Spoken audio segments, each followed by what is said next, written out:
rodada do Campeonato Brasileiro de ontem não foi muito boa para os grandes de São Paulo, para o Santos então, viu?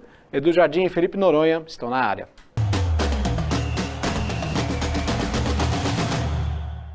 Fala pessoal do Jornal Litoral, os 3 grandes paulistas que atuaram na noite de quinta-feira tropeçaram. O Corinthians um pouco menos, o Corinthians empatou no Maracanã, mas estava vencendo de 3-1 e levou 2 gols do Flu em seguida. Já Santos e Palmeiras de fato perderam e ambos em casa. O Palmeiras caiu para o Atlético Mineiro, o Santos para o Bragantino. A gente começa falando do Santos, vocês vão ver imagens na tela agora e Eduardo Jardim comenta pra gente o que ele viu de Santos 1, Bragantino 3. Então, Noronha, o Santos não jogou tão mal, né? Mas teve algumas individualidades mal durante a partida e a gente viu o time pressionar bastante, buscar o gol. Finalizou mais que o Bragantino, menos no gol, até é verdade.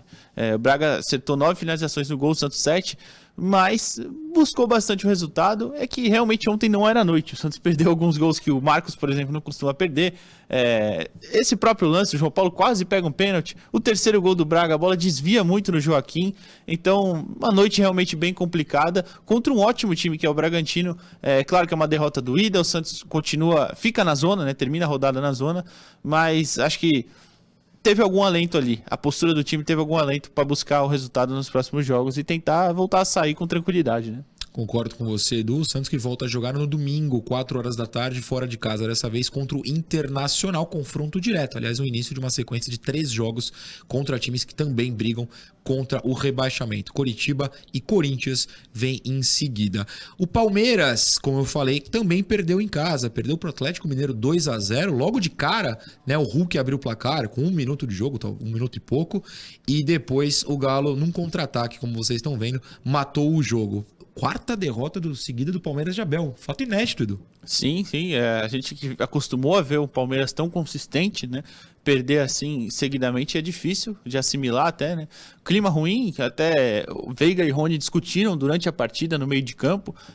Até achei um pouco falha do Everton, esse gol do Hulk foi um pouquinho de longe. O segundo já foi mais, né, no final da partida, sim. Aquele contra-ataque do Paulinho, meio que no abafa o Palmeiras estava. Então realmente uma fase bem difícil a do Verdão.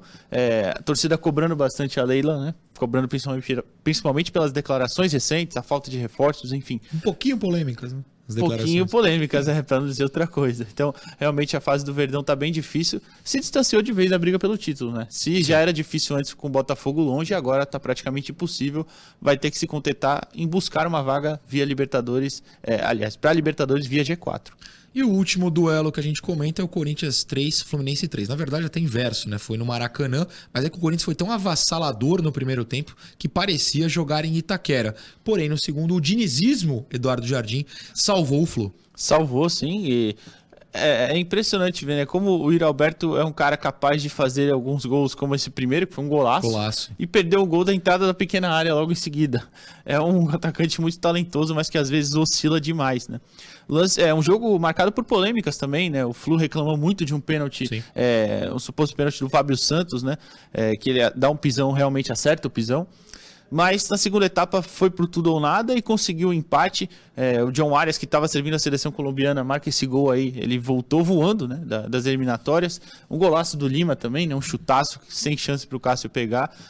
No final, para o Corinthians foi um resultado amargo, mas se você fala para o torcedor corintiano antes da partida, você assina um empate? Com certeza assinaria. O problema foi ter aberto o 3-1 e depois tomar o 3-3, né? Parecido com aquele Santos e Botafogo na Vila Belmiro. É verdade, quando o Santos abriu 2-0 e levou o empate do provável campeão brasileiro. Até observo aqui só para confirmar que tanto Corinthians quanto Palmeiras voltam a jogar também no domingo às 6h30. O Corinthians recebe o América Mineiro e o Palmeiras visita o Coritiba. Tá certo, Thiago? Valeu, até segunda.